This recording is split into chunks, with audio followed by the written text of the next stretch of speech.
Hello, everybody. Welcome to another episode of the Meaningful People podcast. I missed you guys. I'm so happy to be back here. A brand new episode, and this is a big one with the now Jewish Nanny, Adriana. An incredible episode. I was so happy to record this, and I can't wait to present it to you. This episode is sponsored by my friends at PZ Deals. Yes. Before you do anything else, make sure to head to the App Store or the Google Play Store and download the PZ Deals app.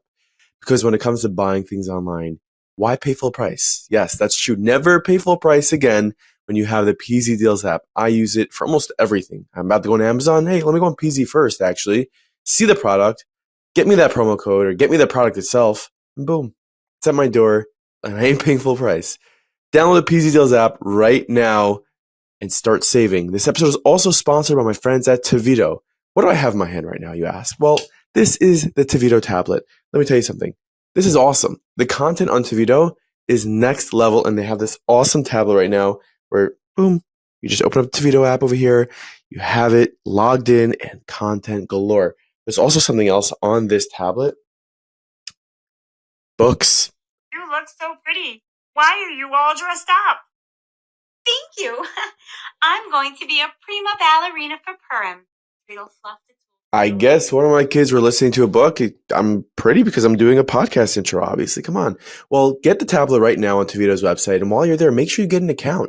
Tevito.com. Use promo code MM10 for 10% off your subscription right now.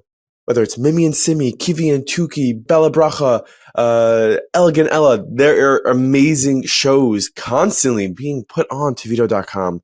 No more of your kids watching the, random Cocomelon stuff. This stuff's made for you, the From Jew. Get it at tuvito.com.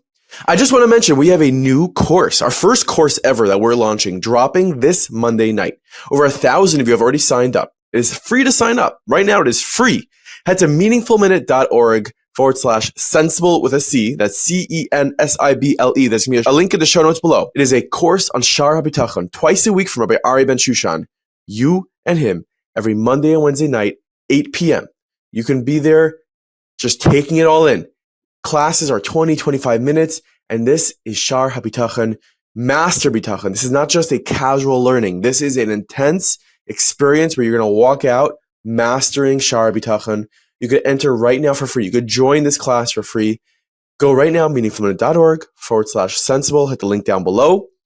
Just sign up, register, because Monday night is class number 1. You don't want to fall behind. This is going to be great. So make sure to take care of that right now. And of course, a big shout out and thank you to our friend Shimmy J at Sensible Marketing for sponsoring this entire course that's going to run throughout the year, twice a week. Big stuff coming your way. So please sign up right now. And thank you to my friend Shimmy J. My friends, this episode with Adriana with Now Jewish Nanny is here for you. Of course, you comment down below on this episode. $200 could be yours just by leaving a comment, any comment. So go ahead, comment below, and you could be a winner of $200 cash. Thank you so much for watching, for listening, and now enjoy. Adriana. Hi. Welcome to Meaningful People. Thank you. Whole world's about to hear your story. I know.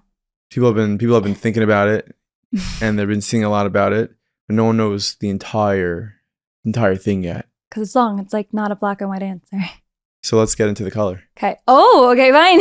That's awesome. That's great. So take it. I mean, like, for those who are listening, you were a non-Jewish nanny. Now you're now a Jewish nanny. That's spoiler alert. You converted. Amazing. But we're going to start at like the beginning. Yeah.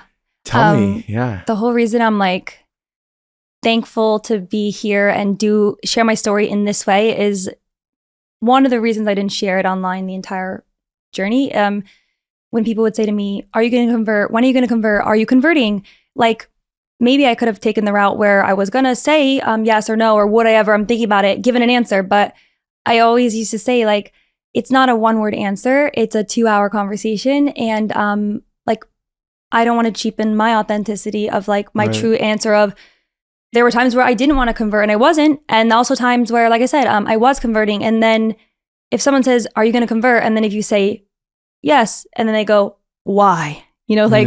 Honestly, most responses when people would find out is like, why would you do this? Like, you know, you have to eat kosher. Like one of my really good friends, like the first time I told her, she goes, you know, you can't brush your hair on Shabas, right? And I was like, I do know, but you know, but like my point is like, yeah, it just opens up a whole longer conversation. For sure. And, yeah. And we're here. So who was Adriana growing up?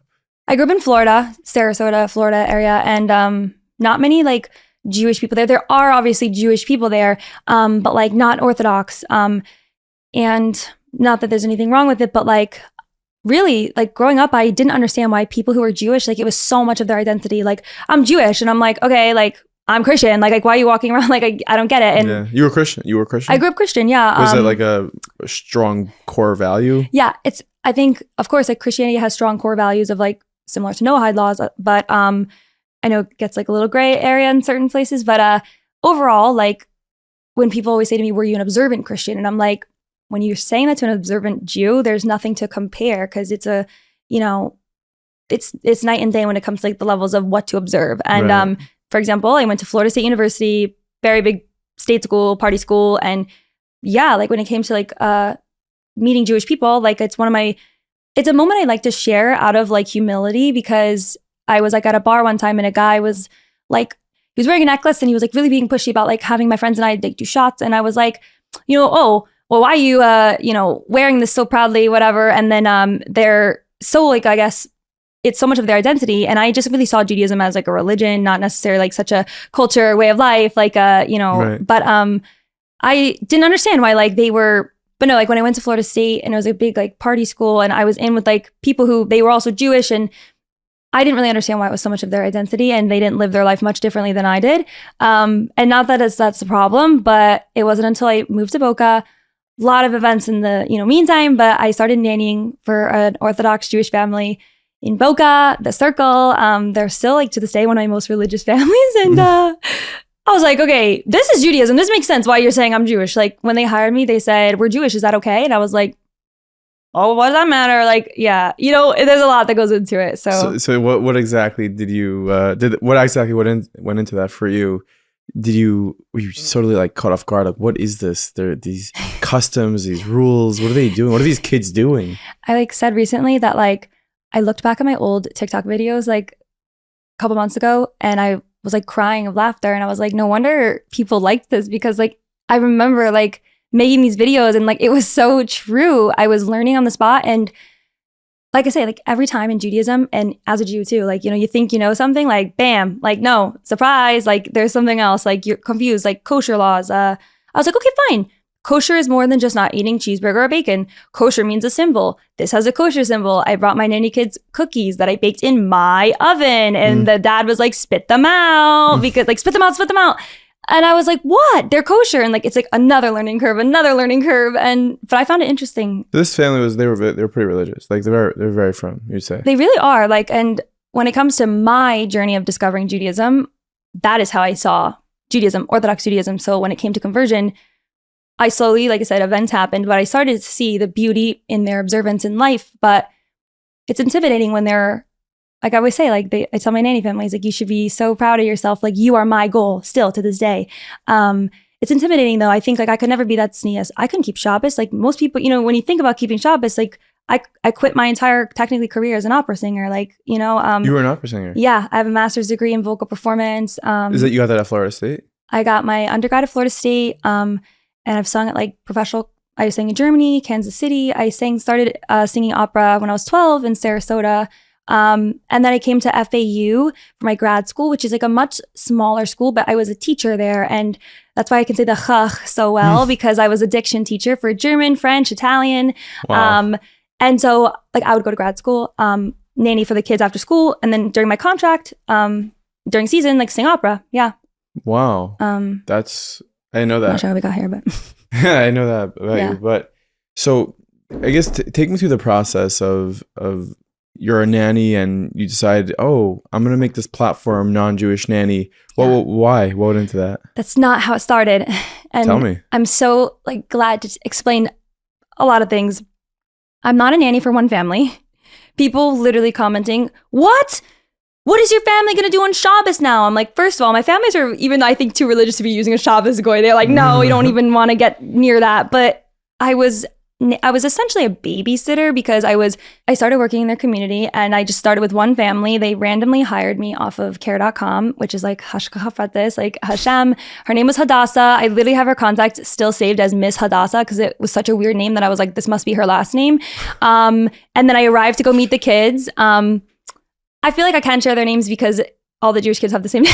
Moshe, I know 5 Ellie's, I know 5 Elizas, whatever. But I show up and I see, a girl, and I think, okay, this must be Ellie. Like, why is there a boy here? And then, like, the boy's Ellie, the girl's Eliza. And the mom basically says to me, only feed them snacks from this closet and only use the paper utensils. Like, bye. I had to babysit them like 40 minutes after school. The kids loved me. All the neighbors, and like now I understand the Jewish community, word travels fast. Like, who is this babysitter? I would go to like La La Land and be with the kids. They're like, do you take other kids? And I'm like, sure. Like, and so I started to just go from house to house to house to house. They lived so closely, so perfect, convenient. And I would like get these ones ready for school, drop them off at school, then go pick up the baby, like then go to another house.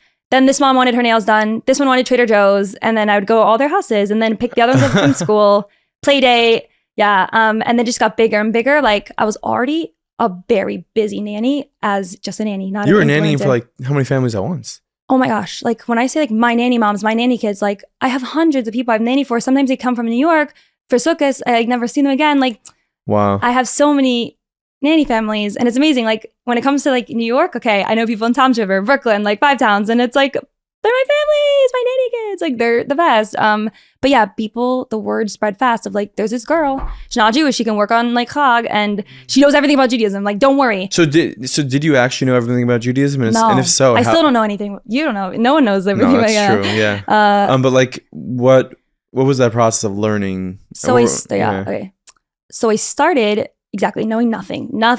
And the kids, like I said, the parents, the adults would, I think, sugarcoat, as adults we do.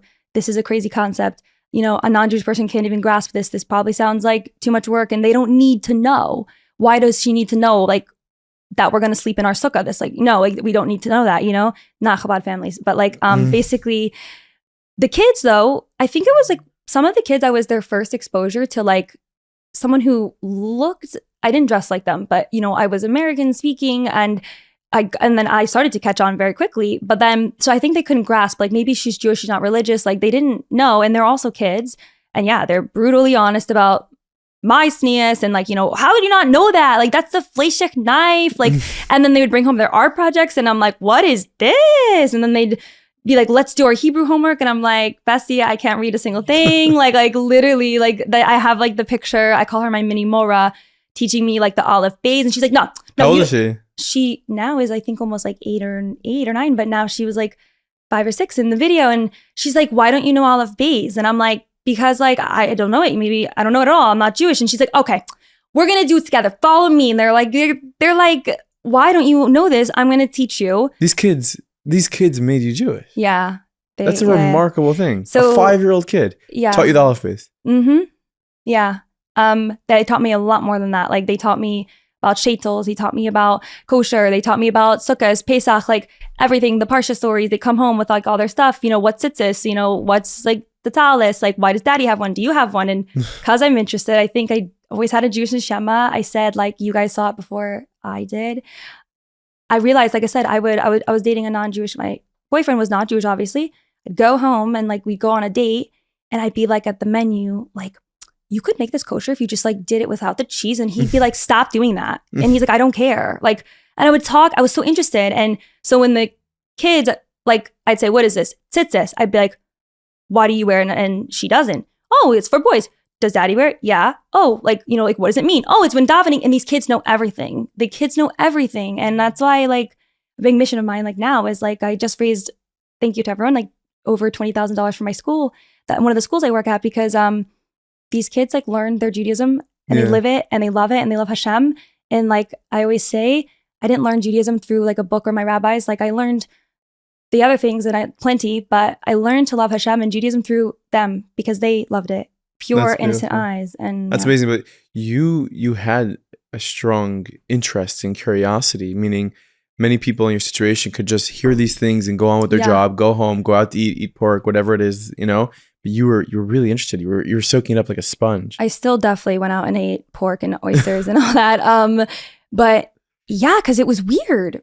It's like, think about how weird it sounds. Like, first of all, I did not know these women were wearing wigs. And I remember like You did not know? No. Wow. Because why was that your initial thought? You know what I mean? Like, it's not. I mean, maybe if you grew up in Boca, you know, those are the Orthodox Jews, whatever. Like, no, I literally went there to babysit at night for like one of the first times. Like at night, they were going on like a parent conference or something. And I'm texting the mom and I get in the bedroom, I can see like the hair. And so I'm like thinking she's in her room getting ready and she's just texting me. And I'm like, she's so quiet in there. And she goes, I'm not home. And I go like, there's what? someone in your room. And I'm like, in my head, I'm like, what on earth? And I literally didn't know they had wigs. And why would that be my initial thought? Right. And I didn't want to ask, but like, I literally was like, oh my gosh, like they have these very, very good paying jobs, like doctors, anesthesiologists. And I'm like, oh my gosh, she must be sick. Like they live in like this, like, you know, modest house and like, you know, they're such like humble people and like, wow, like she must have alopecia or maybe cancer. Like what on earth? And like, I worked for multiple Jewish families at this time. So I didn't say anything to the adults because I was embarrassed. But then I saw the kids. I said, hey, by the way, like, does mommy wear a wig? And then they were like, that's your real hair. That's what the little one says. And then he goes, of course that's her real hair. She's not married. And I'm like, why would it be not my real hair? And then they were like, when Jewish women are married, you know, they wear wigs. And I was like, okay. Do they know why? It's complicated. I think, that's exactly a touchier subject. So that's how you learned. That's how you learned what you learned. Yeah. So what led to, at what point did you start your pages of non-Jewish Nanny? Yeah, okay, fine. Like what was the moment you said, I'm going to do that? Yeah, I didn't say that. It just happened. Like I actually made content. I went on TikTok and I just started posting like everyone did. Like no one cares. It's just TikTok. My username was Adriana Rosie, same as my Instagram, linked to my personal Instagram, like LOL, like South Florida girl, like, and yeah, that was like my personal nothing about content. And I posted about everything, being an opera singer, I was a bartender and being like a non-Jewish nanny for Orthodox Jewish families. And like one of my first videos that went viral, I was saying, I'm a non-Jewish nanny for Orthodox Jewish families because I thought it was so cute. And I thought the people that would find the differences in our lifestyles entertaining were other non-Jews like me.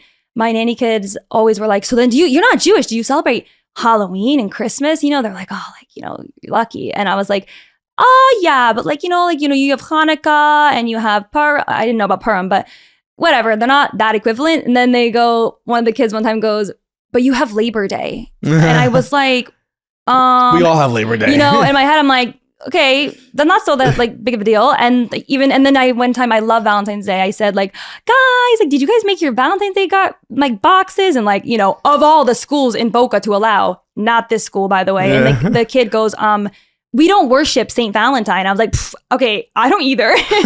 I'm like, let's calm down now. Like they literally like, they took everything so literally because they don't know. A lot of people don't know. And I'm like, no one does worship St. Valentine. Like, I'm just wearing pink. And I would make videos about that, thinking it was so cute. And the people who thought it was funny were the Jews who were like, how is this non-Jewish girl know all this stuff? And It's like, I had special kids, multiple kids. Like, you know, I have a couple original ones that like, they just yap. And I always say like, my number one kids, the boy is like a rabbi. Like, he's like a tzaddik. He's so like learned. Like, he knows like halakha. And then the little girl. What is he, like 7? Now he's turning his bar mitzvah next year. Wow. Yeah, but he started at 7. So proud. He's probably... when I showed him my conversion certificate, he double checked it and goes, "Okay, yeah, the rabbi's legit." Meanwhile,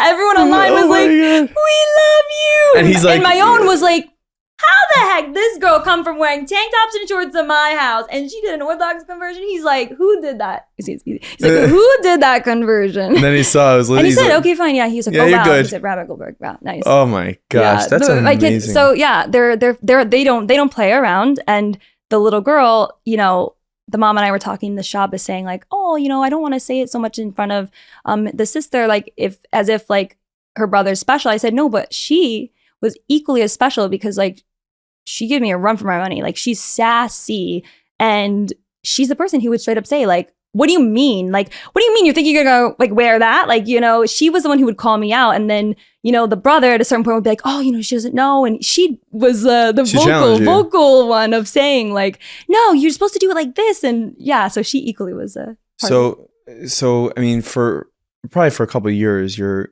posting as non-Jewish nanny. Oh yeah, sorry, I'm still not answering your question. Sorry. And then at what point did it really hit you? Like, maybe I should convert?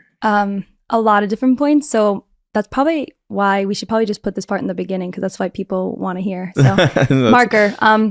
No, I made the Instagram page. I posted as a bartender, an opera singer. I would literally work as I started learning about SNES. I got kicked off their school campus. This is how I learned, like, what is this SNES? Like, I need to learn. It's like, what is this? Yeah. And I would go dressed like SNES during the day, and then I come home and then like go dressed like a typical South Florida girl and work all night long. Like, and it was like 2 lives.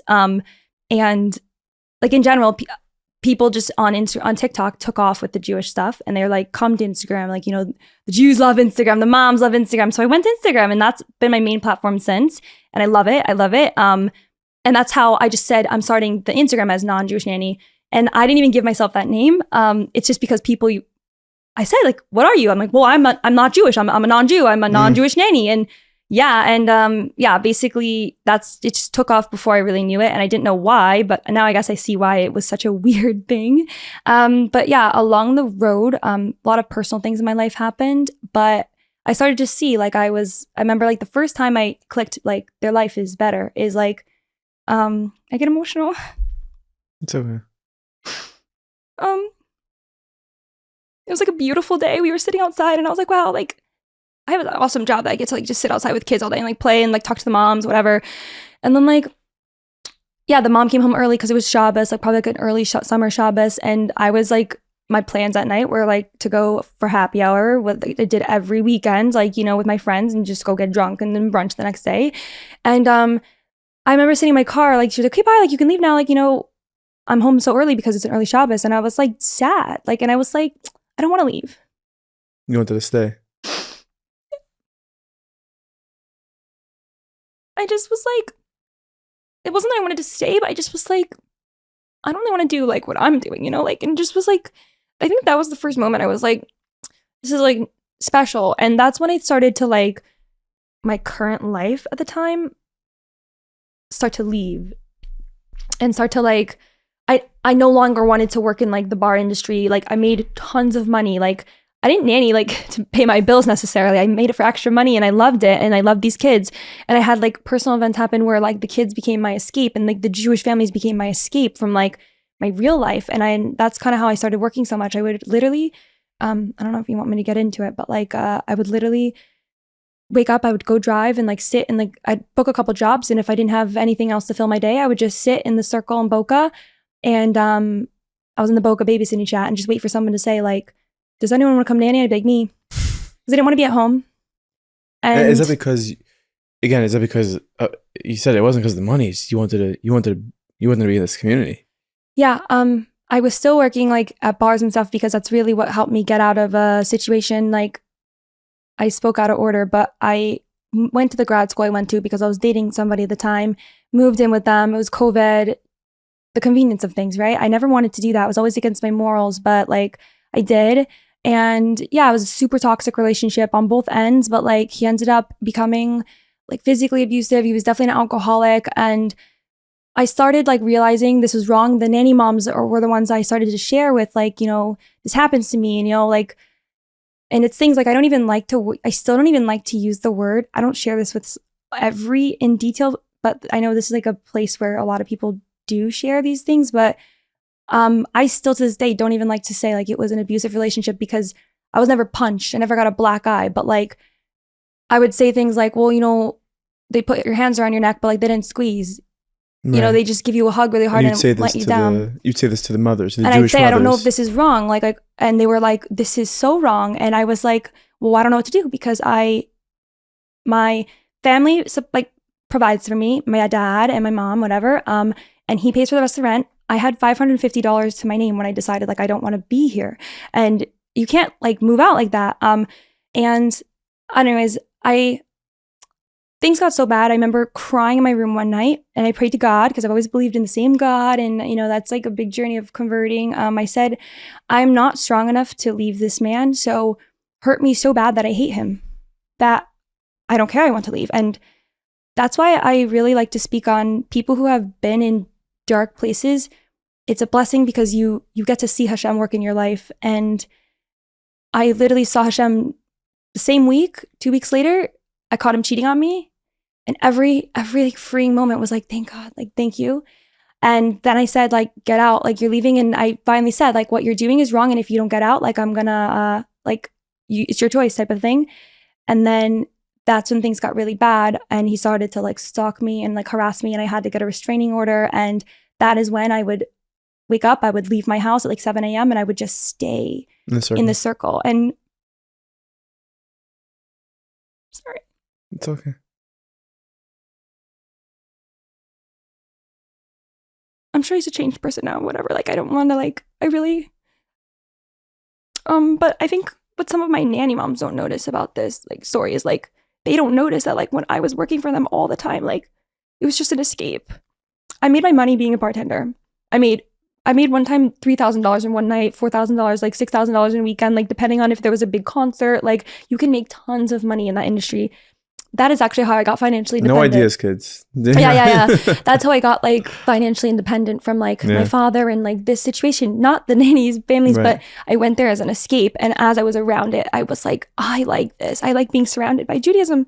And I prayed again. I said, I went away to an opera program in Texas and I said, Hashem, God, I said, when I come back, please just let me make enough money to pay my $750 rent. LOL. And work with these Jewish kids and work with the kids in music and stuff. I'm a music teacher, and then my TikTok took off. Yeah. So a lot of editing to like, do the story. I could help you, but no, it's all good. We'll be right back to this episode in just a minute. A quick word for my friends at Kotel Chabad. Yeah, it's the Tzedakah Pushka app from Kotel Chabad is next level. Because when you're walking the street and it hits you, that inspiration, that feeling of like, I'm talking to a meeting. My kid's about to go on a date. I'm about to, go ahead and I'm waiting for a big phone call. What do? You give a little tzedakah. You go to the Pushka app from Kotel Chabad. Ching! Sterling, let me hear that sound. Yes, that's what happens when you give tzedakah through Kotel Chabad. They're an amazing organization, and their app is next level, and it keeps on getting better. So go to the App Store. I know you're there already from PZ. Go to the App Store, go to Google Play Store, and download the Pushka app from Kotel Chabad.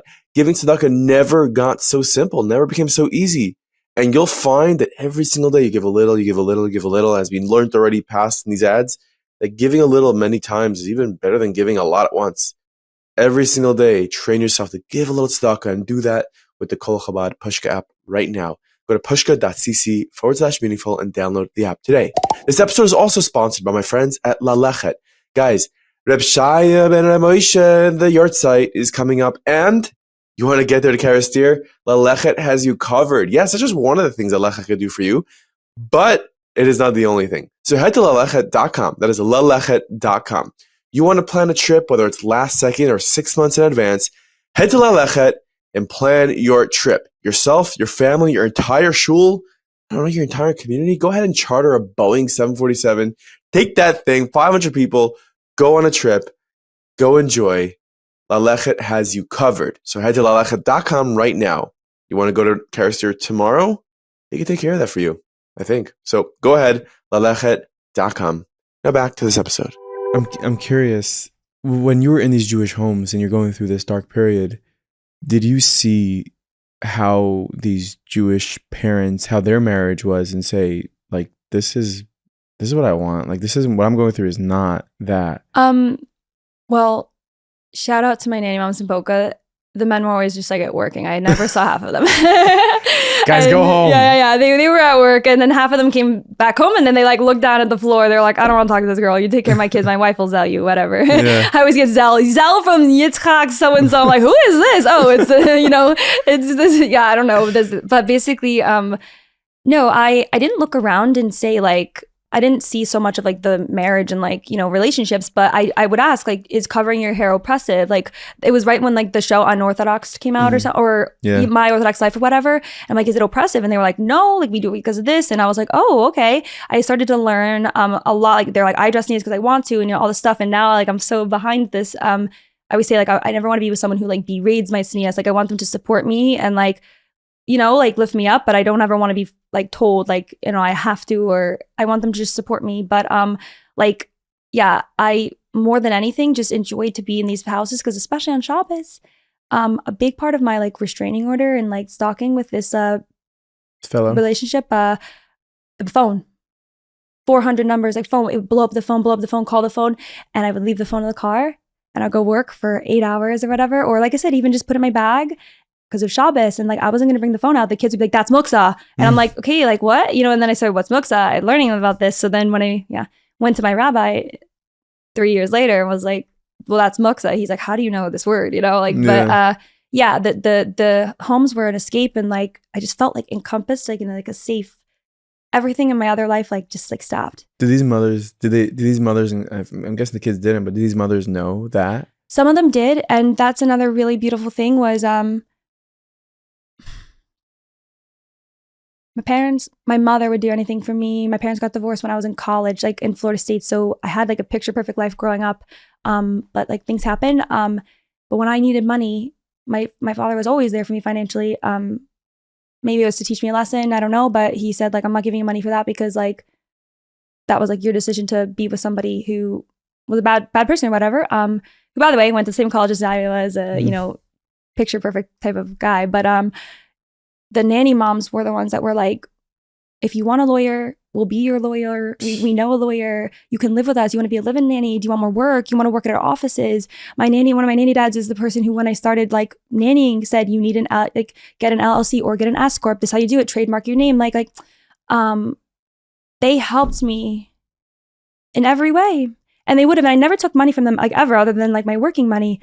But they were like they would have done anything for me as a non-Jew. They would have given you anything you wanted. Yeah, one of them said like, "Oh, I can ask my husband, like, you know, like about like if you want us to pay for it and you could just pay us back." I'm like, "No, like I actually don't need it because like I said, I got another job as a bartender, made tons of money, like." But it was that to see like that's what I wanted to show the world about the Jewish community. It must have shocked you also. Like it's not in society. It's not a thing where someone will be so generous and just want to give you so much. I didn't realize that until I didn't realize this. It obviously changed a lot after October 7th, but with anti-Semitism, you know, my nanny moms would say things like, you know, people hate us. I'm like, what? No. And sometimes like I like to be that voice that says, no, there are people. Like, I'll just come out right now. Everyone's harassing me. They used to say, what does your family think about you loving Jews so much and doing this page? And now, what does your family think about the conversion? And obviously there's a bunch of layers to that conversation, but like my family loves me. And even growing up how I grew up Christian, like I was taught to love and to support the Jewish people. And like, it's not wrong or right. It's like, they would come home with the Parsha stories. I'm like, yeah, I know about like this story, Noah's Ark, you know, I just like to share it too. Like there are good people too, and you're not alone. And I think October 7th has showed that. It's also showed the bad, but I didn't know anti-Semitism like existed and that's why I was just so proud to be like, how could anyone hate these people? How could anyone hate my little nanny kids? Yeah. Well, they're pretty sick people out there in the world. Yeah. Like, I don't know if you call them people even. Yeah. And that's just the way it is. That's the way of the world. But you know, the way we get back at their behavior is by building Jewish families, by being Jewish, by you doing what you did and what you were doing for those kids even. Yeah, like Rabbi Goldberg, when he wrote this article about me, I always use my platform and my story to speak about inspiring other Jews to love their Judaism, to be proud, to not be knocked down, to observe in any way that they can, any level's great, because I find it beautiful. It's a gift, even though you maybe have religious trauma. But Rabbi Goldberg, after all these years, hit the last sentence of his article, like ask yourselves, if somebody comes into your home as a non-Jew, are they going to walk away loving Jews or, you know, like never wanting to come back? Or I don't know the exact quote, but I was like, wow.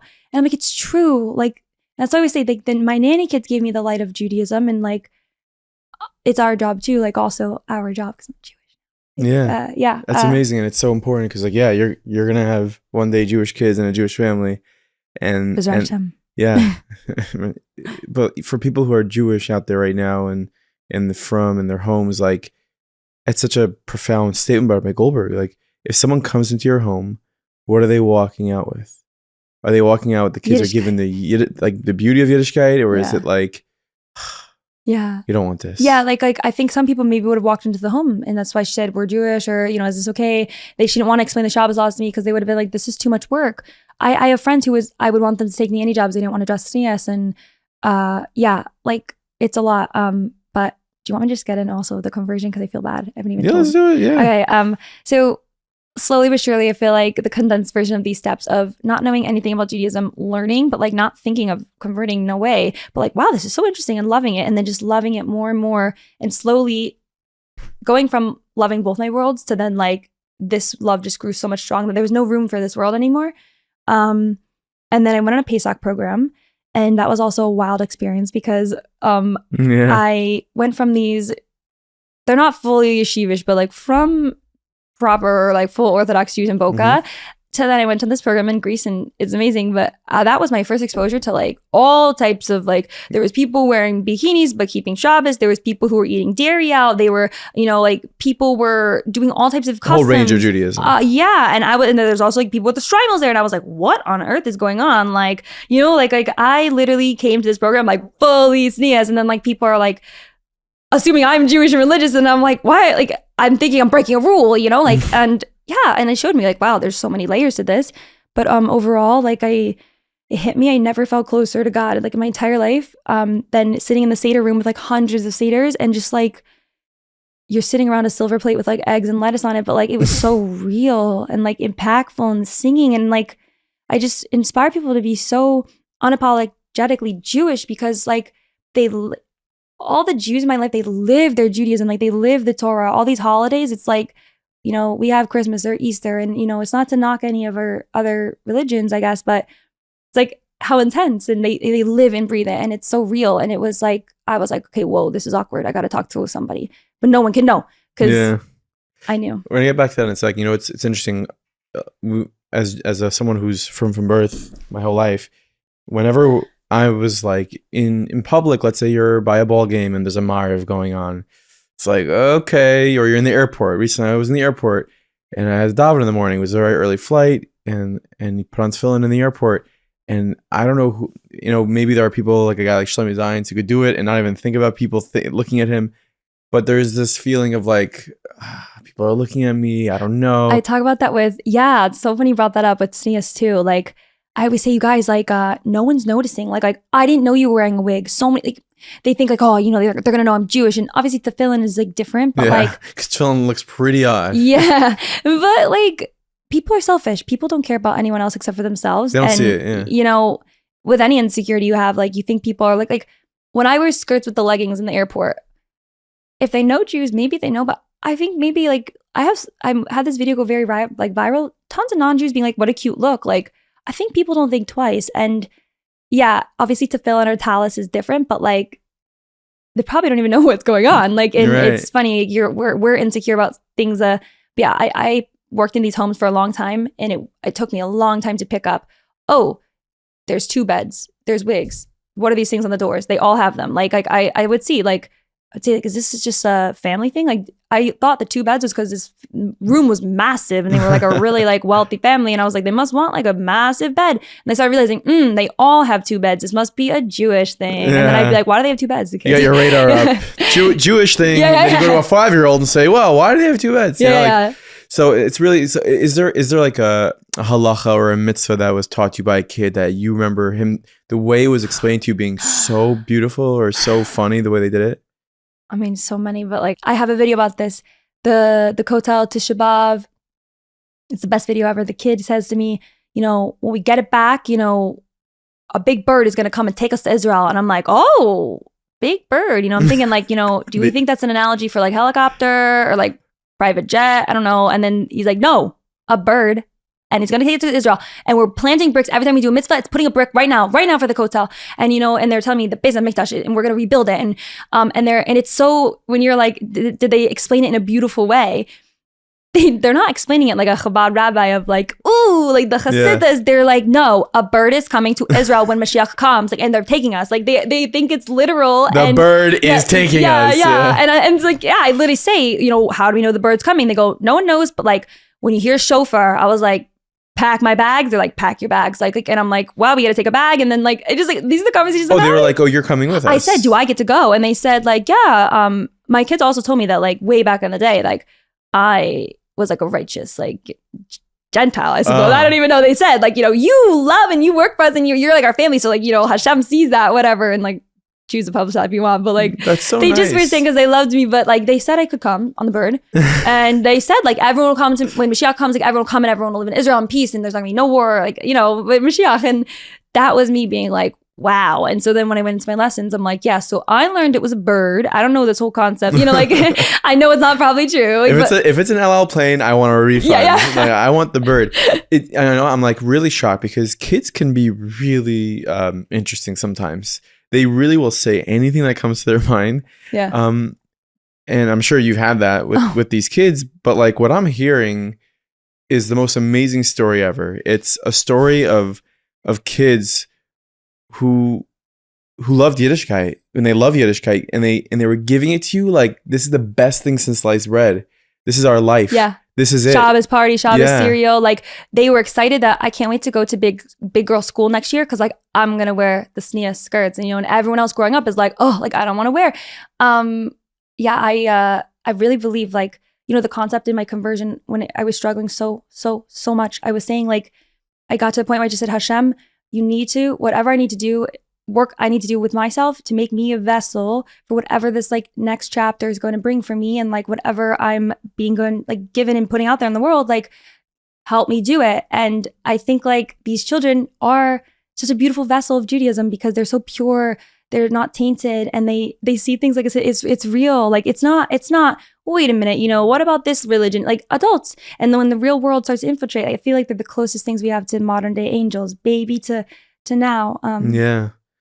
And it's so amazing. So like honestly, first of all, shout out to the people in South Florida who is mechanech these kids. Who, by the way, everyone's like, oh yeah, like Florida's not that religious. They wear short sleeves and flip flops, and I'm like, but you know, my family's they're amazing. You know, like these rebbeim, these parents, like the school too. Yeah, exactly. Yeah, they should be so proud of themselves for what they did, and that you're a byproduct of that. I know, and that's why like I talk about it, and I was so happy that Rabbi Goldberg wrote that article, and I said to my Beis Din multiple times, I literally was like, these kids are so special, and like, yeah, like when you walk into your house as a Jewish person, like is the person who's not Jewish are they gonna go, whoa, this is a Jewish house? Or, you know, are they gonna, they like live, breathe, and I know Jew is perfect, but I actually think that they are the most perfect role models because they were very high level of religion, in my opinion, compared to what I've seen all spectrums, but yet they're like the least judgmental. Like I always say, like, why did you hire me? Like, right. On top of being not Jewish, not knowing anything, like I literally was like a South Florida like beach girl. Like I literally dressed so not sneeze. Like I had no clue. And it's like, yeah, like it's not the school was like, you are making the men uncomfortable. This is a religious campus, and I'm like, what? Like, and it just would have been easier and instead, like the nanny moms like went down there and was like, don't you like, you know, like don't you like, you know, they're true like Jews, yeah. Wow, that's so nice. So you decided that, you know, like you said, a bunch of little moments came to you, and you know, like I'm going to convert. And you're going to start. I never said that, honestly. No. You never said I'm going to convert. I want to say I'm not. Please. Sorry, but it's so important. I never said that's it. I'm going to convert. Even when I finally said I'm going to speak to the rabbi I know and talk to him, I didn't say, okay, I want to convert. Let's start classes. I just started learning with him. In every class, I was looking for something to tell me, you're right. No, you're wrong. Don't. This is why. Oh, that's why. I would hear at the class and I'd be waiting. But you know, what is it? I'm waiting for them to tell me why. And I go, that's why I was crazy to think this. And it never came. Instead, so you're like putting your feet in the water. Yeah. Like, and before I knew it, I was in the deep end. Yeah. Yeah. That's exciting. Scary. No. This episode is proudly sponsored by my friends at Atidenu. Atidenu is a place where children with special needs don't just learn, they thrive. Located in Brooklyn and proudly serving families across all 5 boroughs, Atidenu is a lifeline for children who need a learning environment built just for them. Imagine this, a young boy named Ezra. At 6 years old, he had difficulty expressing himself, often struggling to communicate his thoughts and his feelings. He simply could not connect with the world around him. His parents were told to lower their expectations, but Atidenu refused to settle for that. With individualized ABA therapy, compassionate educators, and a program designed to meet his unique needs, Ezra didn't just find his voice, he found confidence. Today, he speaks in full sentences, engages with his peers, and just last month, he read his very first book out loud to his class. That's the power of the right environment. Atidenu believes that every child has potential waiting to be unlocked. Their expert staff works tirelessly to create customized learning experiences using evidence-based interventions to help children develop communication, social, and academic skills. Whether a student needs speech therapy or one-on-one support, Atidenu provides it. They are changing lives one student and one success story at a time. At Atidenu, families don't just find a school, they find a community that understands their struggles, celebrates their child's progress, and walks with them every step of the way. If you're someone you know is looking for a school that sees beyond the diagnosis and focuses on the possibilities, visit AtidenuOurFuture.com. That is AtidenuOurFuture.com. The link is going to be below in the show notes. You can click that link because at Atidenu, the future isn't just a dream, it's a promise. So hit the link down below in the show notes. Make sure to send it to someone you know who is looking for something like this. That is Atidenu. This episode is also sponsored by my friends at Eretz HaKodesh. Guys, there's no more important time in our Jewish history than right now. The holiness and the Kedusha of Eretz Yisrael is on the slate. And Eretz HaKodesh needs your vote. Yes, you, the Yid in America, Rockaway, Baltimore, Florida, anywhere in America, please go to eretzhakodesh.org and vote. Vote, vote, vote. The election is coming to a close. And there are your values and the things that you feel are important and you know are important that we see at Halacha and the Torah are on the ballot. So you go ahead to eretzhakodesh.org right now and submit your vote for Eretz HaKodesh. Please, right now, go to eretzhakodesh.org. It is super crucial. It is super important. If you're not sure whether you should vote or not, go listen to our episode with Chaim Malinowitz from Eretz HaKodesh, and you'll hear exactly what this is all about. Do your research, read up on it. Don't just listen to me, but understand what you're doing and vote now at eretzhakodesh.org. You did not disclose this though. No, The people I was nuts. People were really caught off guard when a couple weeks ago you said, I'm Jewish now. Now it could be the people who you're closest with there knew this was happening. It could be but the world didn't know. So you chose to do this silently. Why? Because I said I didn't start this process saying I'm going to convert.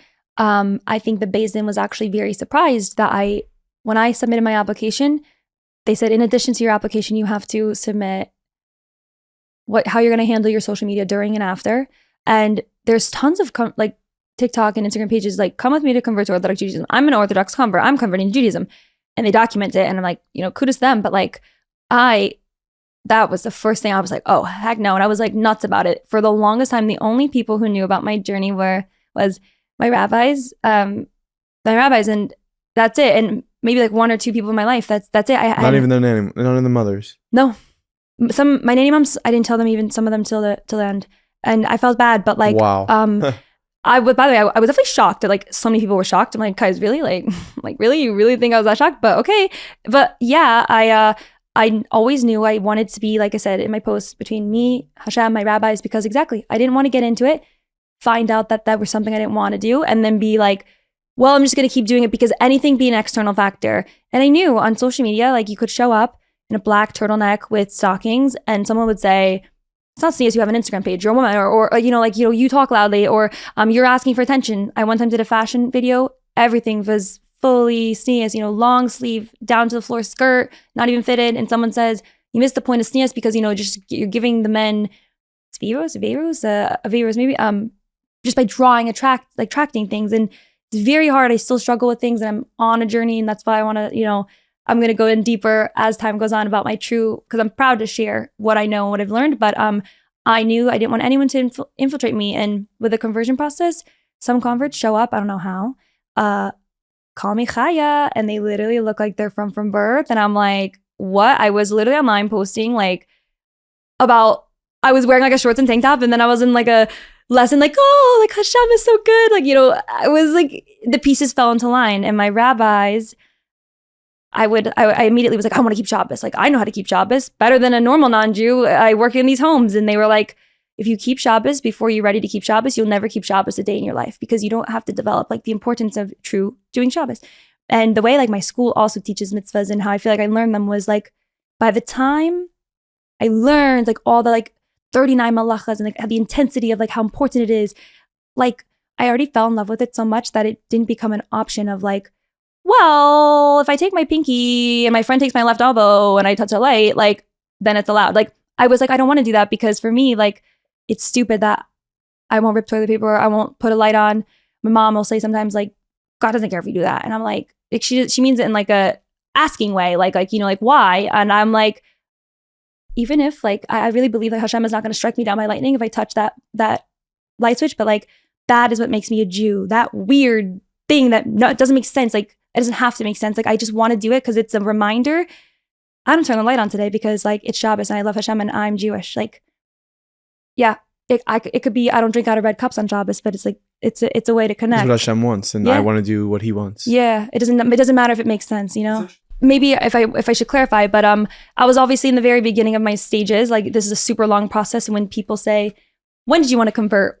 Like, why did you want to convert? It's not black and white. Like, there are converts who are on this journey for so long, situations. Like, I had a lot of background for like the integrated like nuances of things, I think, in the community, like Shalom Aleichem, washing. Like, I was like, yeah, I know that's a Negev, or I know we wash before bread, like silly things. But like, no, I don't know what doesn't make sense. Obviously, Shabbos is a very serious thing, and you have to keep Shabbos for a very long period of time before the Beis Din even considers converting you. Really? But you have to do one thing. So what thing did you do? Everyone, like, some people will be like, yeah, I turned the TV on. I'm like, okay, I didn't want to do anything that helps my Shabbos in any way. And so and it's so funny, when I was first learning the laws, I'd be like, oh, I selected his borer or whatever. You know, I think about it, I would like lay out my clothes before, and then you start to like learn it as a way of life. And I've even noticed, wow, like the specialness, like the klei rishon, the klei sheni, like, you know, I would look at the pot of soup and I'm like, this is a math equation. I'm just not having soup. I'm not having soup on Shabbos. Like, I can't do it. Now it becomes second nature. It's not as like, you don't see it in every single activity, because it's like, no, my house is set up, the light switches are like covered, but I would go as long as I could. Like, I would never say, I'm going to break this today. Like, I'm going to use my key card for my building. On Pesach, I waited outside 1:30 a.m. on a Tuesday. And I'm like, come on, this is South Florida. No one's going to the club right now. Like, let's go. I need to get in my building. You're waiting for a non-Jew to help to get you into your apartment. Well, I would never ask them, but like, they come in and out all the time. Why wouldn't you ask them? Because you're not supposed to do that on Shabbos. There it is. Yeah. Yeah. That's so cool. But you weren't even Jewish then. Yeah, but exactly. I knew I was going to be Jewish. I don't care what that man said on the Beis Din. I was like, you're going to see my face every meeting. Hi, I'm back. And like, you know, like, I don't know. I was, my rabbis, I literally made a joke. I'm like, my rabbi's like, I went to the Ohel to daven for you. I'm like, you probably daven like, dear Rabbi, please take this nutcase off my hand so she'll stop voice noting me and crying about everything. Like, I'm like, no, he loves me. But like, no, I knew I'd be Jewish. I knew I'd be Jewish. And I would then just go as long as I could on Shabbos and just see how long I could do to not break it. And then it taught me, oh, Adriana, when you don't respect Shabbos and you don't prepare correctly, now you run into all these issues. When you were rushing around, you forgot to turn your hot plate on. So then that would be my thing. I'd turn the hot plate on, or, yeah, like little things. And then you like let go. And I never wanted it to be like, oh yeah, I get in my building every single time, or I drive to shul. Like, you know, like I would do dumb things, help other people. Things would happen and I would be like, oh, I put on lipstick a lot. But you were working by these families even on Shabbos. No. You weren't working by them on Shabbos? No, and by the way, like, I'm sorry, Boca moms, they literally were like nuts with me. They were like, but why? And I finally just had to So you said, I'm not coming on Shabbos. I would always like just feel like, I was really busy at that point, always booked. And I started to, I never would directly lie in my conversion. I would never, sometimes if I got pushed, I'd straight up like make a lie. But I started to say, no, I work at the shul group. Sorry, I'm already booked. And yeah. And then they go to the shul groups and you're not there. And no, it was a different community. I happened to be like by Hashem's like Hashkahapatas, once again, when I was moving apartment buildings, this is how I know I was meant to be Jewish.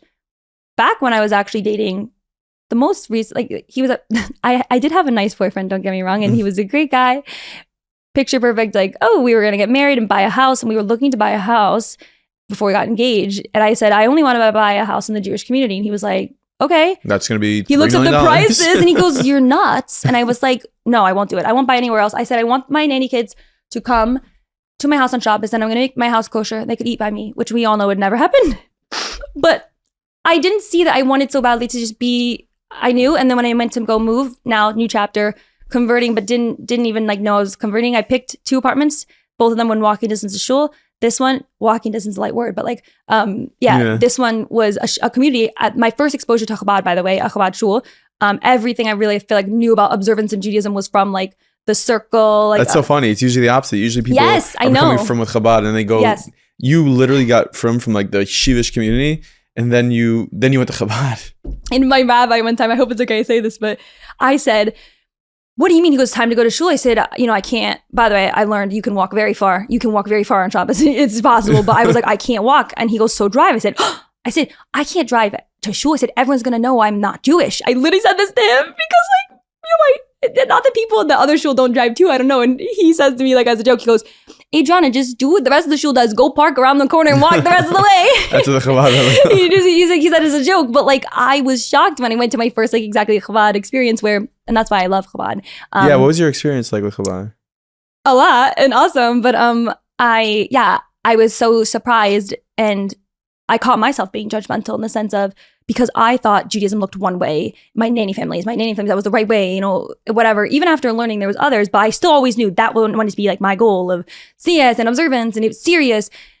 And then to meet some of the most incredible people I've ever met to this day, that one of my friends, Ayala, you could ask her anything about like a parsha, she'll know it like that. And she doesn't dress fully siyas, and she, people observe in different ways and different levels. And I was like, that opened my eyes to say like, wow. And that's why I like to show the world, and it's scary sometimes to show if you're not perfect. By the way, the first experience in shul, forget Chabad, not Chabad, but like, I was like, why is everyone banging on the table? Like everyone's talking, it's like loud. Like it's so different than like church, but no. It's very different than church. Just to like finish up and like, obviously stand strong for like my Chabad loving families. My shul is amazing. It was like a really beautiful experience, and I think it was amazing. I think it's amazing to see a shul where like people can walk in and daven and pants and and drive and not drive, and some of the most like amazing people at our shul in our community. Like I think you see past when you're surrounded with people who have different observances, but you see they have the same heart and mind. You start to see past.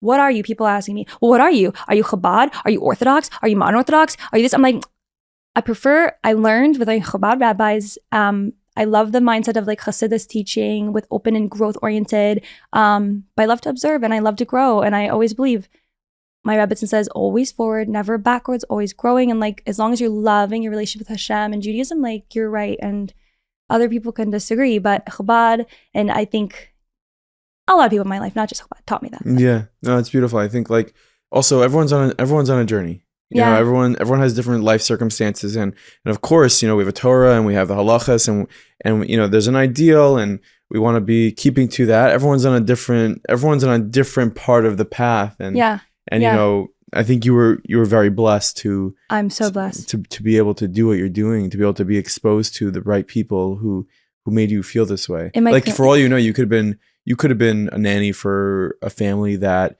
could have taught you Judaism, but not the real way, not the Orthodox way that you are currently converted to. I actually want to say that a lot of people say to me, especially in the beginning, you just want to convert because you only see the good. People, how they talk, you don't see the bad, you don't see this, and you don't see that this happens in the community, and it's not perfect. You just see the meals and da-da. And I'm like, actually, I do see a lot, because sometimes as a non-Jew, people, I feel like they don't feel like they have to fit a standard or an act, and my nanny kid's like light was just so bright that it didn't matter. And like, I saw right away, like, no, there's good and bad. Like I said, I got kicked off of their school campus. Like, and I love, by the way, shout out, I love the school, like whatever. I shouldn't have been wearing that. I didn't know, but like, my point is like, I had bad experiences. I had bad family, like not very many bad families, really, like never. But even the conversion process is very tough. No, I had someone say right to my face, during like the parshas where we were saying like, love a convert, like say right to my face, like where I come from, we will never accept you. And I was like, good thing I will never live where you're from, because like, and wherever happens after this, like I didn't care. And social media, you said, like, why did you keep it private? You kept it private. That is what taught me you don't need to defend yourself. Like if someone says to me like, why are you wearing this like sleeve length, or like, why are you wearing this? It's like, you have your own, like live your own truth. And so when I was online, people were ripping me apart, culturally appropriating, why is she fetishizing? People were either being outright mean, or they were just like pretending to be, but behind my back, they didn't like me because they didn't understand. And it was so hard to sit back and watch people. One person made like a 48-hour long story of why do you hate her? And people just started submitting anonymous answers like, yeah, she's so weird. It's so weird. And I don't blame them. I don't even blame them for thinking this, but like a concept like I want to learn more about with my rabbis so I deliver it properly, but it's judged favorably. And it's just taught me like when you see something initially, sometimes like the Torah teaches like you're blind with jealousy, if you're blind with greed, if you're blind with like your own insecurities, or you're being like uncomfortable in your own Judaism, you can't see someone. And as humans, we will always judge. Like this quote says, like, it's a fool to ask somebody to not judge, because as humans, we'll always judge, but it's our job to judge favorably. And I taught myself that whenever someone's rude or mean or, and I say to the people who didn't like me, I say, but it's still okay because they didn't know. I wasn't converting and I thought it was obvious. I thought you should be a better person, and so many people were, but I'm just so thankful for the feedback I got when I did post it. And even some people who really hurt me apologized, and I was just like, thank you. Like, it's okay, That's so nice. I've interviewed a number of people who have gone through the conversion process. Most recently, Cassie Akiva, who's so amazing, Daily Wire. Do they say like, 10 out of 10 experience? Because like I don't give it a 10 out of 10. No, I think everyone who converts gives it a 1 out of 10. It's brutal. It's a brutal process. And I don't really, I hear different stories, but I think that's how it's supposed to be, right? 100%. It's supposed to battle test you. And I actually had a conversation with somebody last night, and I think I came to another realization. I'll tell you right now, the most offensive thing I think a Jew could do to me in this process was they could be any level of observance and they would just go, oh, you're converting? We're supposed to push you away 3 times. Or on Shabas, oh, you keep Shabas, you're supposed to break one thing, you're not Jewish. And it's like, I basically would say like, people think that the pushing away is like, I knocked on my rabbi's office and he was like, go away. Like, no, it sounds so dramatic, and they're really great guys, like great rabbis, whatever. They're amazing. They're doing what they're supposed to do. They built me into what I am, and they pushed me to, I'll get into like the concept I just realized, so erase that. But they really crash your world down. Everything you thought was like, this makes sense, this is what they said, or this, why wouldn't I get my next meeting? It doesn't matter. And I think like all this time, I got to a certain point. I could also tell you how it felt in the mikvah, a physical change I felt in myself. But I got to a certain point where I was like, this is now man interfering with Hashem's plan. This is now man intervening. This is not what Hashem wants. I'm destroyed right now. But if it wasn't for that moment, like those moments, I never would have been forced to trust Hashem in like a way I never had trusted before. And even if man was interfering, Hashem knows that I can pull you closer. You can do it. And maybe that's why they do it. Because I hear this about everyone who converts goes through this grueling. It's almost like, I think we're all, like you said, we're all players. I think they are thinking, this is our timeline, and that's it, whatever. I don't know what they're thinking. I don't know much, but Hashem knows whatever they're thinking, it's because this needs to happen. And if I converted when I thought I was going to convert, I would have never grown leaps and bounds of like the things I observe and care about, and like my trust, my amunah, like truly. I said, like, they break you to the point where you say like, I have nothing. Doesn't matter what makes sense, what fact, what timeline, what recommendation. I have nothing that makes sense. And so Hashem, like I said, please make me whatever it is you need to see in me till this happens, please, and make me have peace with that. And then my meetings happened. So. At what point in your process did October 7th happen, and what impact did that have on what was going on for you? Early enough, and the biggest, early enough for me to be like, I'm out. It wasn't October 7th. It was actually that I wanted to, just serve my soup right off the flame. No, it was like literally, the biggest thing I had anxiety with my page was like, I don't want people to think I'm a fraud, that I made a brand off of being not Jewish. It was all a lie this whole time. And the last panel I spoke on, where they put me up as a non-Jewish ally, I hated it. I'd say like, don't introduce me with my username. And I tried to dance around it. But The truth is, yeah, I was davening and I wrote my post davening and I heard this attack. And as a non-Jew in this world, this is the first time I really have heard an attack so on Israel. You were davening? Davening in you were in shul. shul davening? Yeah. The people around you knew that you were converting? Or My shul knew, yeah. The people there knew you were converting? Of course, yeah. So as someone who's converting, you go to shul, you daven? Yeah. I know that. Well, I mean, yeah. I also like, another thing that's a gift of my conversion was just everything in my life was like intertwined with Judaism. I didn't go to my job as a nurse or a teacher at a secular school. Like I was a mora, I was a nanny, my social media work, my friends were Jewish, like everything was learning. So like people like, right. Where, like, what are you doing? I'm at shul going to Torah and tea. Like that was my life. So you're in shul davening and you start hearing the news about what's going on in Israel. You're in the beginning of your conversion process. Anybody come over to you and be like, they did. It's not too late for you? They did. They said, I said in my post, are you sure you don't want to stay non-Jewish, Nanny? It's a good time to stay, non-Jewish. And yeah, it wasn't even a thought because like I say, Jew or non-Jew, and that's what I want the world to recognize. Like my mom, my family, for example, like I work with organizations that like they're specifically not Jewish, other faiths, and they support Israel. I'm like, you don't realize like it was never a choice. Like I always supported Israel growing up. Like I came from a very conservative household, like always supported the Jews, always supported Israel. Like I would have, even if I would have always been on this side of because that's what I say when it comes to October 7th. Unfortunately, I think we're living in times where it needs to be so clear what is right and what is wrong.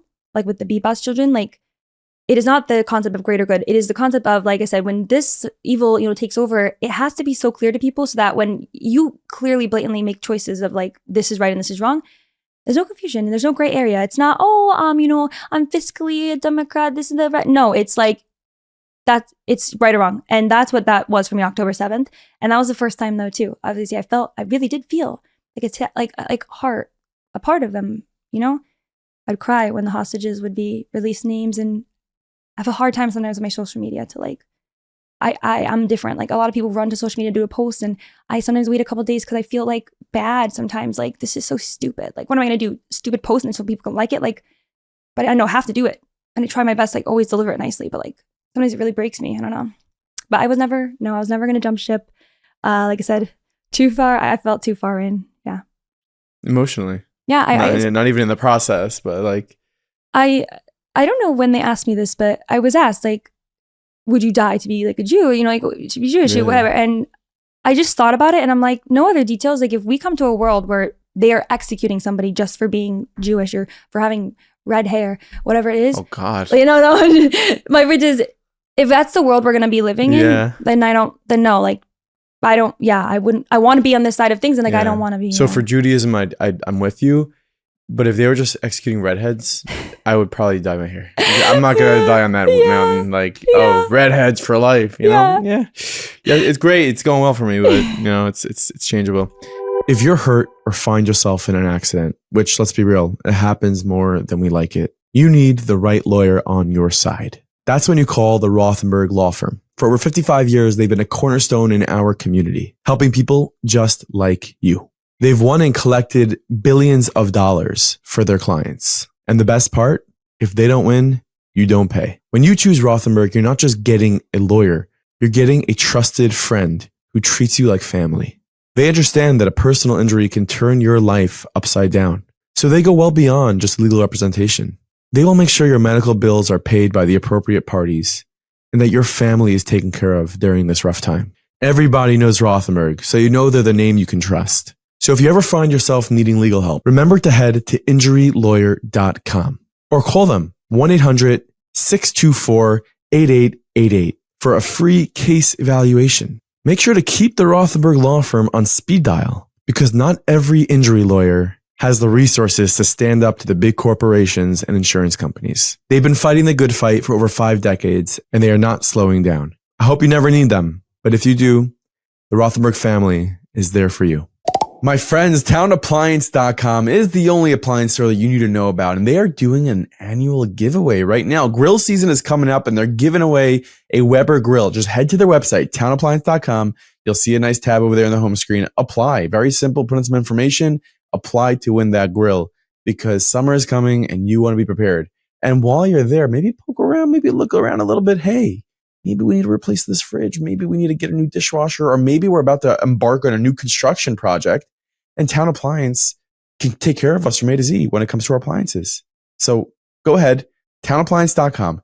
I love them. Their customer service is incredible. You can send them a message on WhatsApp even in the show notes below. Message them right now on WhatsApp. Say, hey, is this thing working? Meaningful People said I can message you and we can like get a deal done like this. And you'll be surprised. They have awesome customer service. They understand the needs of the firm community when it comes to appliances. So townappliance.com, head there, enter the giveaway right now, send them a message and get busy. Townappliance.com. I really hope you enjoy this episode. This episode, first of all, Blooms is the official food sponsor of Meaningful People. How awesome is that? All the gum they have in my studio and the snacks, the kichlach. Come on, guys. Got to get your hands on those kichlach. Thank you so much, Blooms. Talk to me about the moment that you became a Jew. The mikvah? Yeah. And also, I really should also tell you about my observance in publicly on social media too. Should I do that first? For sure, because no one knew. Yeah. I started to learn, but I was still like posting online. And you're like, why do you keep it private? Like I said, like there were things that wouldn't have made sense if I said I'm converting. Like someone would have been like, you just have to cover their elbows. And like I would have been like, wait, what? Like where's that come from? It's like my rabbi like protected me in the sense of like he taught me things like as I took them on, and then it became like I said, taking them on, never going backwards. But basically, yeah, I didn't want to face the judgment and be forced into doing anything that I didn't want to do like through love, and because of them, then it wouldn't stick.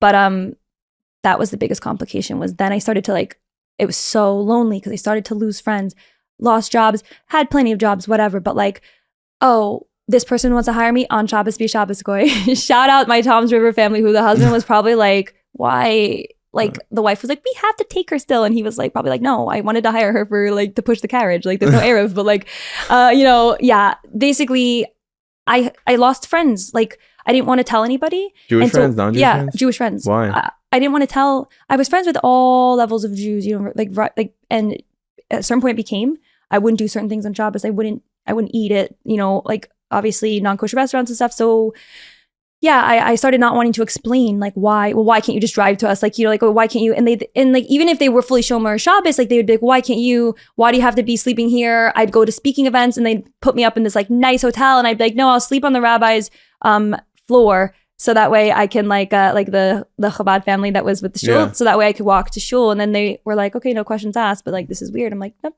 that's fine. I was like, I don't like Ubering alone. It's kind of silly that those people didn't think like, well, maybe she's converting.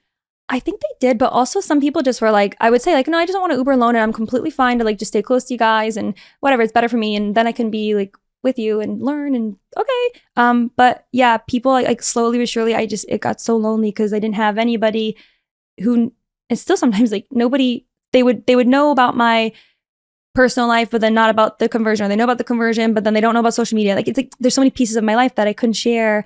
I don't know, like because I couldn't fully be me of like why I'm dressing this way. So it probably feels so, besides for obviously converting and then you're a Jew and you have a whole new life, it was probably so freeing to not have to hide a whole world. And I just realized like how excited I've been. Like I've been posting like every day and how easy and exciting it's been. And I'm like, oh my gosh, like I said, like, I can't believe I'm filming a video and I don't have to hide my mezuzahs. Like, I would make a video and be like, oh, like, like this book was in the background. It's about like, the nefesh chaya, like avodas of a Jewish woman or whatever. And I'm like, I have to refilm it. Like, it's just dumb. And it's like, didn't want to be like deceitful, but like, yeah, slowly as my life became more observant, it was like more painful. And then like near the very end, like that's when it was getting more and more brutal of like people on the internet, like, this doesn't make sense. I don't get it. What's your deal? And I was like, oh, like, please, like, I just need to push through. Like, I'm not going to let this like fall through now and have to come out. Like, I was like, what if I get completely canceled and I have to say, okay, like the truth is this, like, but why are you dressing this way? And why do you think this way? And yeah. And for like, I think what I'm most looking forward to is like, for Purim, like I couldn't post like I love the message of Hashem's hidden hand and how a miracle it was, like, and beautiful. I had to be like, so here's my Purim costume, like, and I want to post both videos, but there's so much more that I can't wait to share because you want to share the panemius, the inside, what was going on. That's a new word. Panemius? Yeah. That's new. That's so cool about people who convert. There's so many new things. Oh, Yapchik. I knew Yapchik. Why are we switching to food? No, I'm just saying the range of what you know. So Panemius. That came out of nowhere. I'm like, we are talking about the food, right? Okay. I could have completely said yapchik or something else, though. No, you know yapchik is okay. So the moment you're a Jew. Yeah. Basically, what's that like? I never experienced that.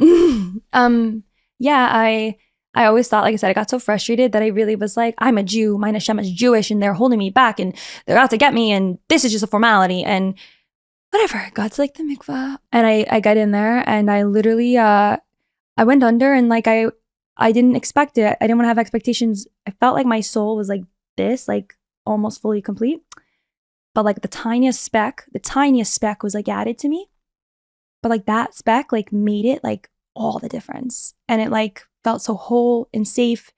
And for once, like I didn't care if like I could read my Hebrew fast enough, like what if they think of this or that. I just was like, sounds so cheesy, like home, like oh, like full.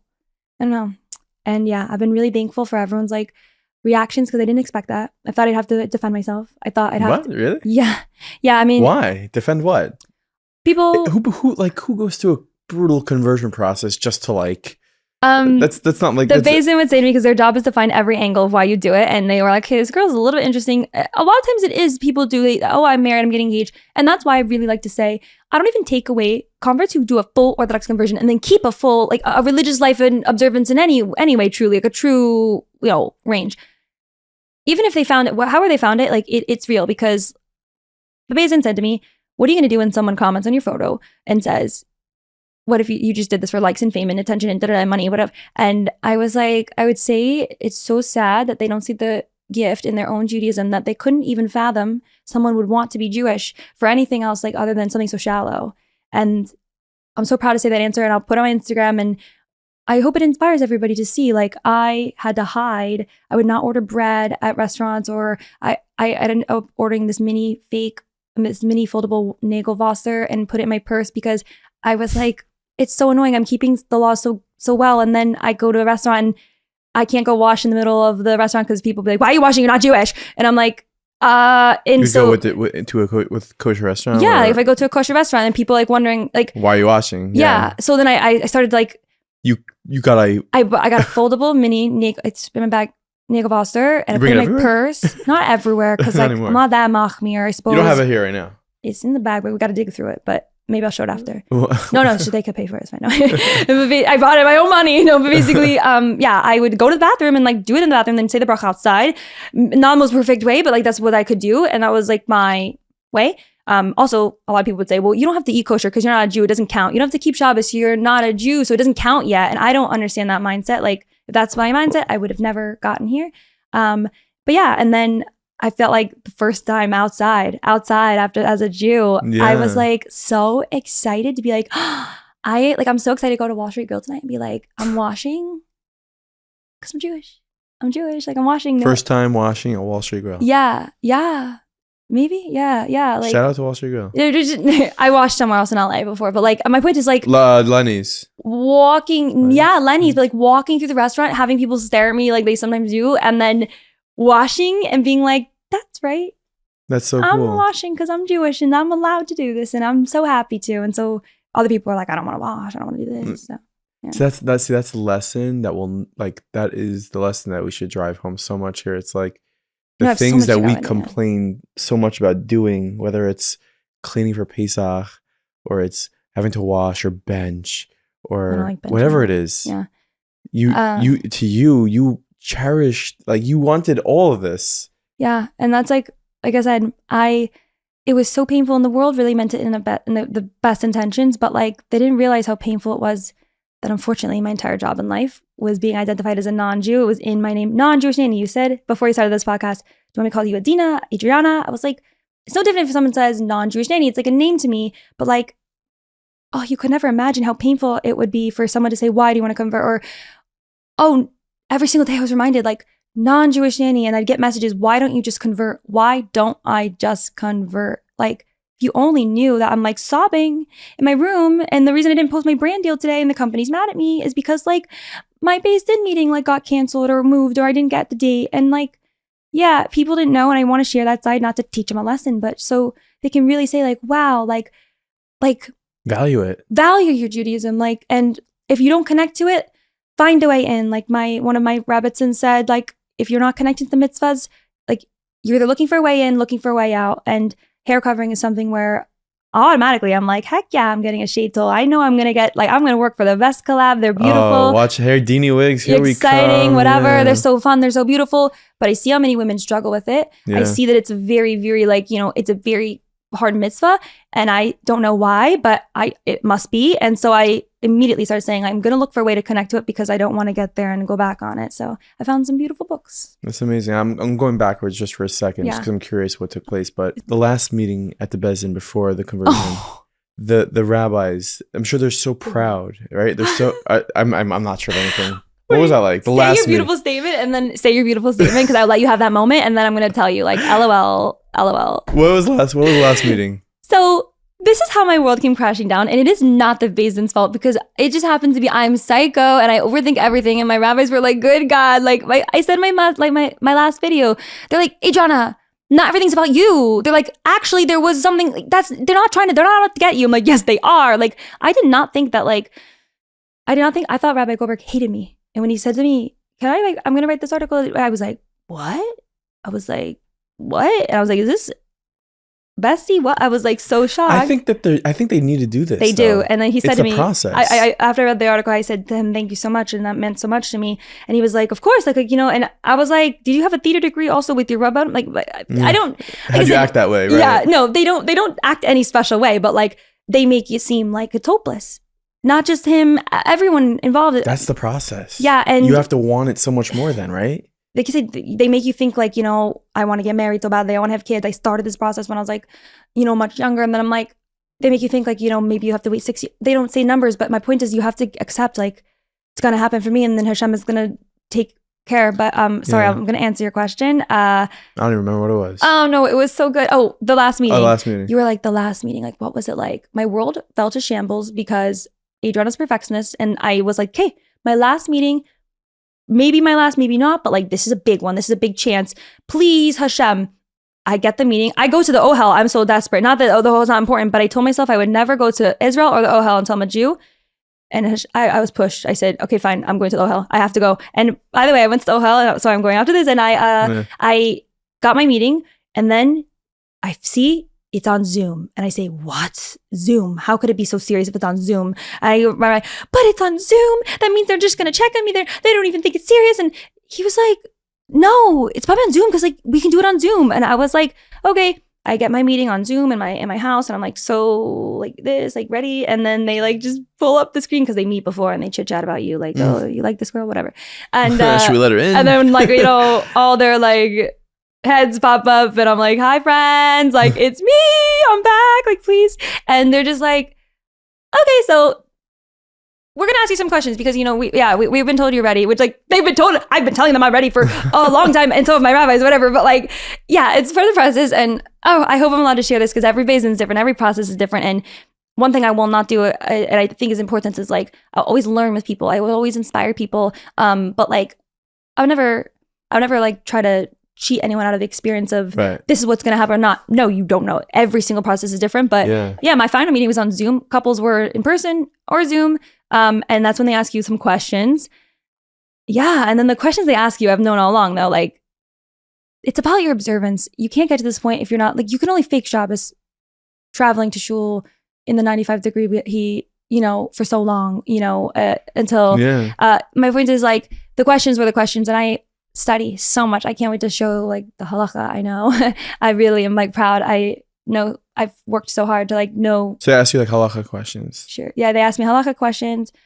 Yeah, they ask you like quiz questions. Like, at the end of the meeting, they said, okay, well, we're gonna get back to you about scheduling the mikvah. And I was like, this sounds suspicious, too easy. I was like, what do you mean? No, by the way, I literally was like, I don't believe it. But then they told you like, and then you got that meeting, and then so got my meeting, scheduled the mikvah, and then like details more like in the future I would share about my specific process. But I was like, I don't believe it. I don't want to get my hopes up. And yeah, I had to wait. And then even after getting like, this is your mikvah meeting at this date and this time, I was like, I don't believe this until I'm under the water. I don't believe this until I'm on the water. I didn't tell hardly anyone still. And the people who found out, the people, there were really important people in my life who didn't know.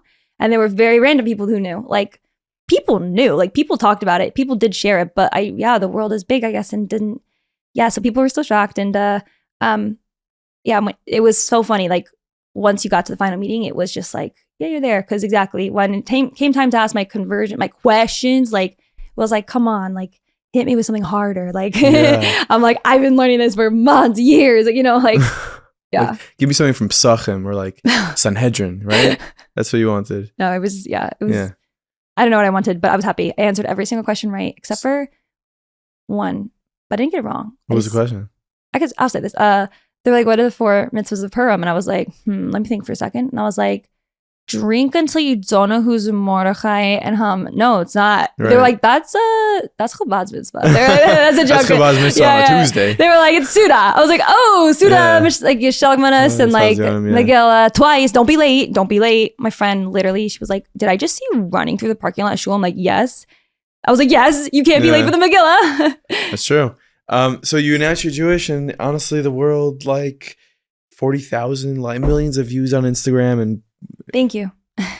Yeah, I think a really special thing. Not to be like, wow, toot my own horn, but I think what I saw, and I was so shocked. I posted it, put my phone down, and was like, all right, let me go clean my house.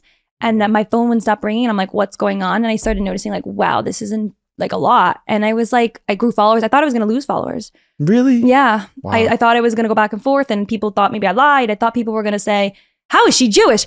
Yesterday she wasn't Jewish. I just thought people were going to say she dresses this way, or who was the rabbi? Was it Orthodox? And I'm like, come on, guys. You think I wasn't going to go right for the, like, I was like, no. I didn't even think twice about it. I was like, Orthodox. Yeah, that 13-year-old boy that was going to look over your conversion. Yeah. You had to right from the beginning, more than the people. I don't know. But basically, I know as life goes on, everything's very good right now, but like, I'm preparing myself, like, okay, like be strong and like have your truth, and people can always like criticize you, but just if you know your truth, it's fine.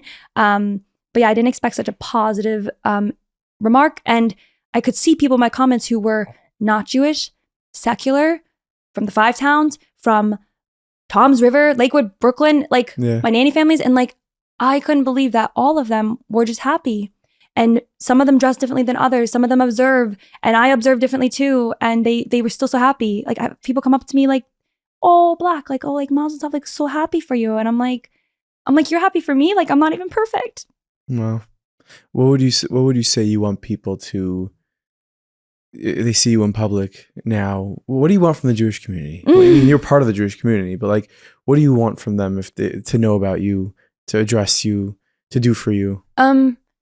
Don't shout my username. Well, now you could. Yeah, now. By the way, they got the username switch up quick. Like right out. They're like, by the way, did you see now Jewish Nanny? I'm like, I'm still calling myself like non-Jewish Nanny, but yeah. I think it's always so funny when they go, "Are you non-Jewish? Are you non-Jewish Nanny?" I'm like, why do you say "are you"? Yeah, it's me. But I like socially. Yeah, I feel like I'm family with them, and like I'm very thankful. Sometimes if I'm shy, it's because I actually get very anxious to be recognized and stared at.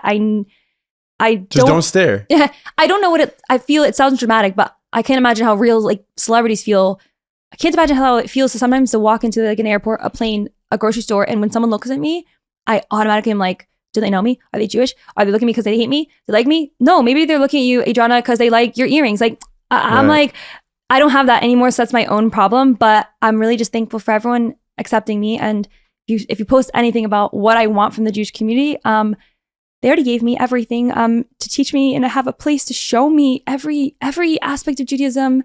But to just always know that even if online I look like, oh, like I said, she wears this, or she doesn't know that, or does she do this? I hope to share more, but I am always like wanting to grow. And for me, I see my weaknesses, but what's more important is not taking on something that I'm not ready for, and then meaning I go back on it, and that causes more harm. Like, I know I'll get there. I really do.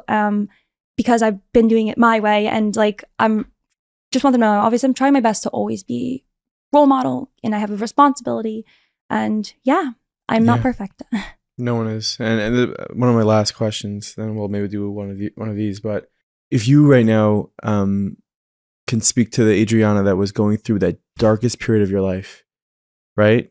And waiting in your car just to get those jobs and feeling a little hopeless, if you can go and just tell her something, what would you say?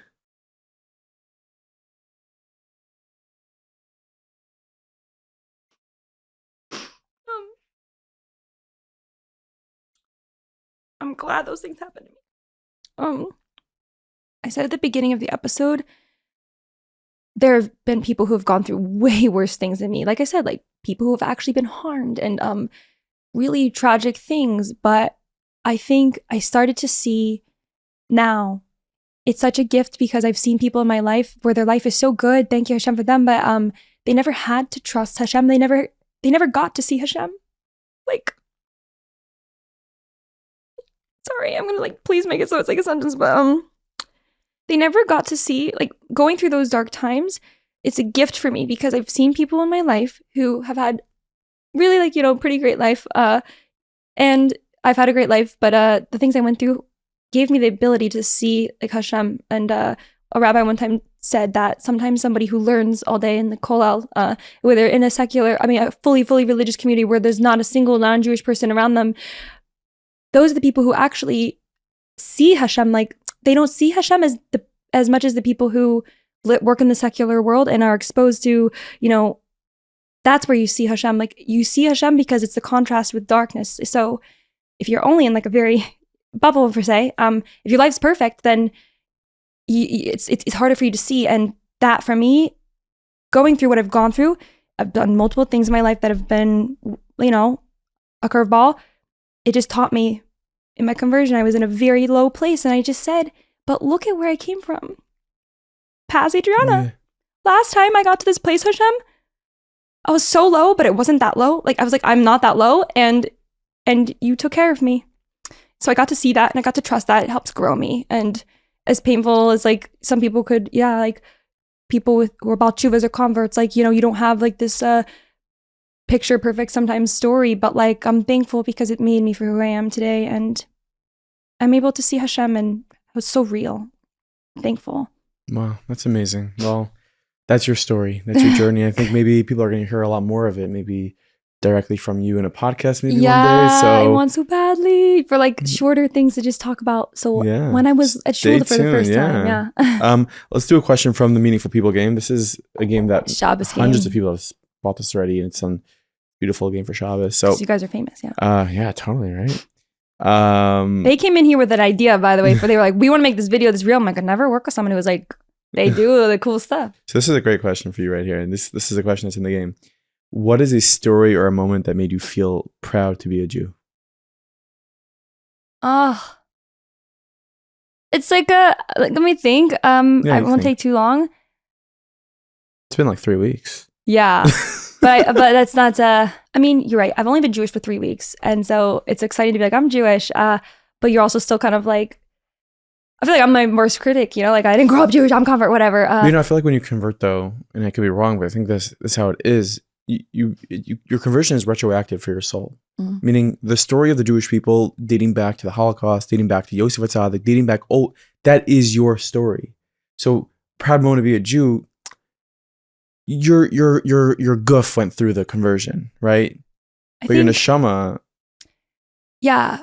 I think, like I said, my nanny kids like make me proud to be Jewish because of like, even when I wasn't Jewish, like, at Shabas when I went for the first time ever, went to another shul, davened by like a Ashkenaz, like Orthodox shul, and I followed along in the different siddur. I was so proud. And they said a story about one of my nanny kids when he was little, and they'll be so proud of mentioning he was going through like medical tests and like fasting all day, 5 years old, fasting and not eating. That's very hard, obviously, for a kid.